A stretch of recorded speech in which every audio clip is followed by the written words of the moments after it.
বর্তমান সমাজে যেখানে মানুষ গাছ কেটে বড় বড় অট্টালিকা, সড়ক ইত্যাদি তৈরি করতে ব্যস্ত, তার ঠিক যেন বিপরীত মেরুর দিকে এগিয়ে চলেছেন পশ্চিমবঙ্গের পুরুলিয়ার বাঘমুন্ডি থানার সিন্দ্রি গ্রামের বাসিন্দা দুঃখু মাঝি ওরফে গাছ দাদু।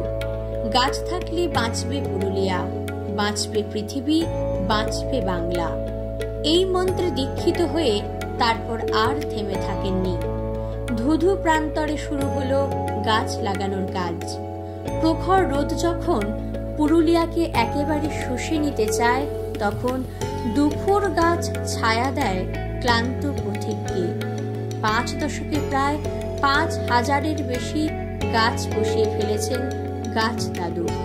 2024 খ্রিস্টাব্দে ভারত সরকার সামাজিক কাজ বিভাগে তাকে পদ্মশ্রী প্রদান করে এবং পুরস্কার সম্পর্কে ঘোষণা করে একজন পরিবেশবিদ যিনি বৃক্ষ রোপণ করতে এবং সবুজ ভবিষ্যতের জন্য সচেতনতা বাড়াতে নিজের জীবনের 5টা দশক উৎসর্গ করে দিয়েছেন।